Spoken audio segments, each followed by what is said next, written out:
Hi guys, welcome back to my channel. So আজকে আমি কথা বলবো দেয়ার ভিশাস ডার্লিং বাই নিকি সেন্ট ক্রো। এই বইটা হচ্ছে দ্য ভিশাস লস্ট বয় সিরিজের বুক 3। আর মাত্র একটা বই বাকি আছে পুরো এই সিরিজটা কমপ্লিট করতে।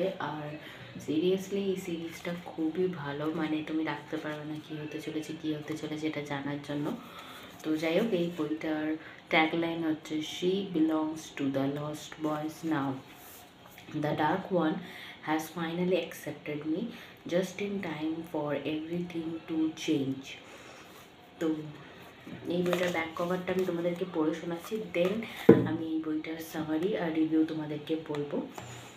Because Ben's brother, the crocodile, has just arrived on Neverland soil, he is not alone. He is brought with him members of the royal Darkland family, and they want Vane's death shadow back at any cost.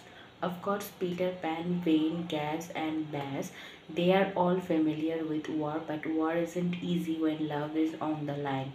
I know those vicious lost boys would do anything to protect me, but what if I'm not the one that needs saving? As power shifts on the island and shadows are claimed, all five of us have to let go of who we were if we have any chance of becoming who we are destined to be. তো যেমনটা এখানে second পার্টটা আমরা দেখেছিলাম যে cherry উইনিকে এমন একটা রুমের মধ্যে লক করে দিয়েছে এবং সেই রুমের মধ্যে ডার্ক শ্যাডোটাও ছিল, ডেথ শ্যাডো। এবং তারপরে যখন দরজা খোলা হয় তখন দেখা হয় যে উইনির চোখগুলো পুরো কালো হয়ে গেছে। তো আমরা সেটা থেকে বুঝতেই পারছি যে উইনিকে ডেথ শ্যাডো ক্লেম করে নিয়েছে এবং এরপরে পুরোপুরি ঘটনা শিফট হয়।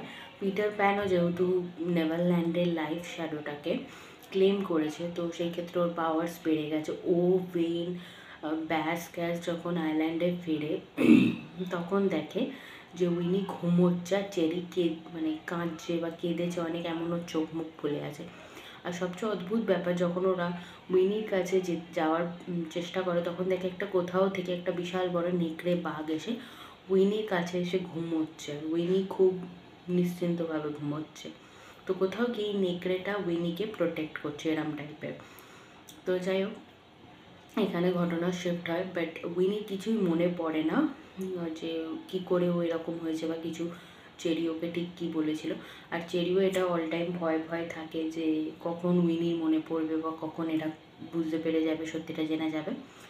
অন্যদিকে আমরা দেখতে পাই যে ক্যাপ্টেন হুক সে তার বোনকে ফেরত পাওয়ার, মানে চেরিকে ফেরত পাওয়ার চেষ্টা করছে। এদিকে আমরা ক্রোকোডাইলের পিওভি ফার্স্ট টাইম জানতে পারি। ক্রোকোডাইল এখানে একটু স্টোরিটা একটু কমপ্লিকেটেড লাগবে, বাট ভালোভাবে পড়লে বুঝতে পারবে।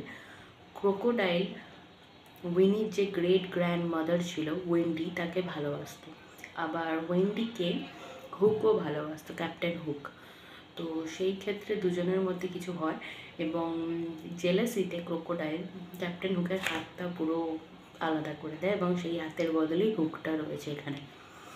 তো এখানে সব রকমই ঠিক চলে, বাট পিটার প্যান সবার আগে জানতে পারে যে উইনির কাছে ডেথ শ্যাডোটা রয়েছে।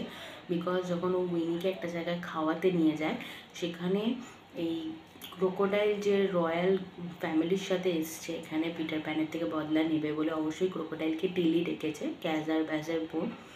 সেখানে ওই রয়্যাল ফ্যামিলির যে বোনটা সে এসে প্রথমেই পিটার প্যানকে ইন্টিমিডেট করতে চায় এবং সেটা উইনি সহ্য হয় না এবং উইনি অ্যাটাক করে তাকে মেরে ফেলে। তো এটা থেকেই জানতে পারে পিটার প্যান যে উইনিকে ডেথ শ্যাডো ক্লেম করেছে। বাট এর পরক্ষণেই ও ক্রোকোডাইলকেও অ্যাটাক করে, মানে ক্রোকোডাইলকে এখানে রক বলা হয়েছে, ক্রক থেকে রক।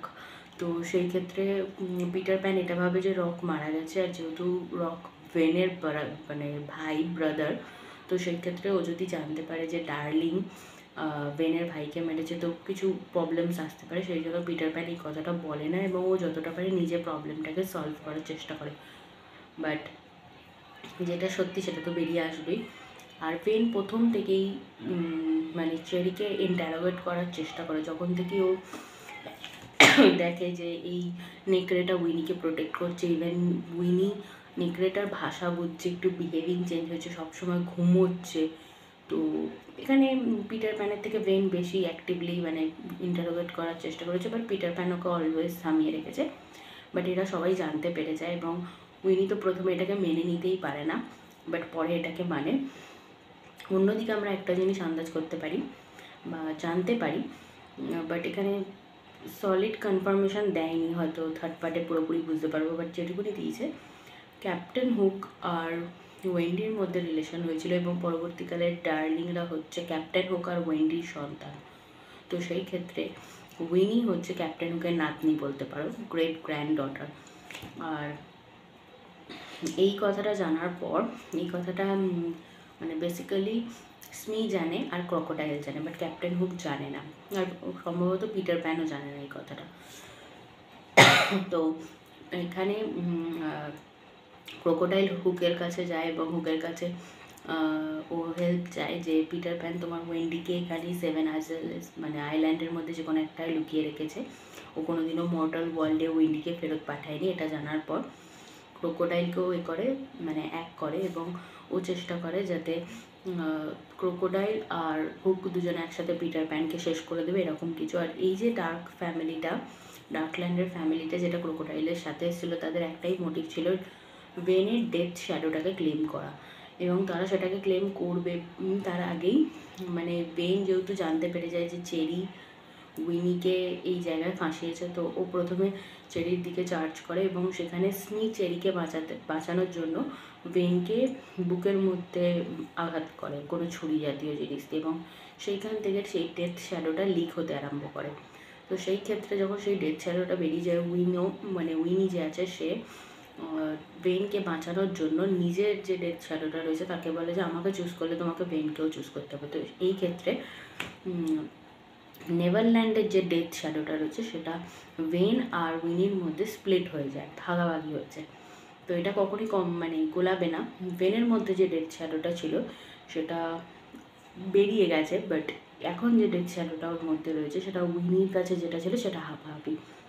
তো এরপর ক্রকো নিজের ভাইয়েরকে না মারার জন্য নিজের ফুল ফর্মে চলে আসার ও একটা পুরোপুরি ক্রকোডাইলের রূপ নিয়ে নেয়, আর অন্যদিকে হুকেরই মানুষদের খেতে আরম্ভ করে দেয়।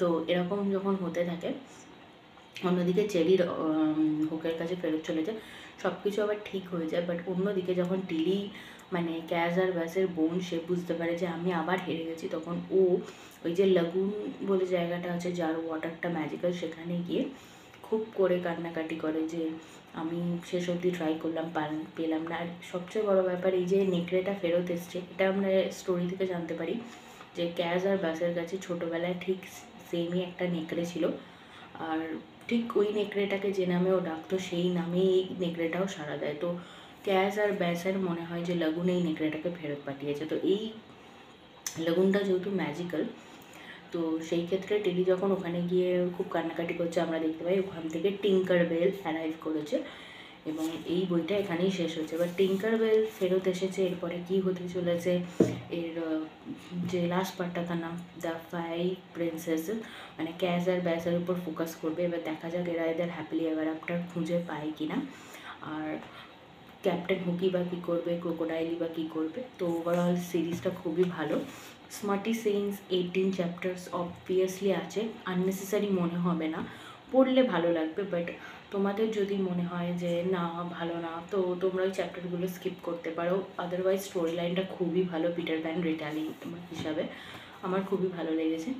তো এরকম ইংলিশ বইয়ের বেঙ্গলি রিভিউ শুনতে, সামারি শুনতে অবশ্যই আমার চ্যানেলটাকে like, subscribe, share and comment করো। Thank you.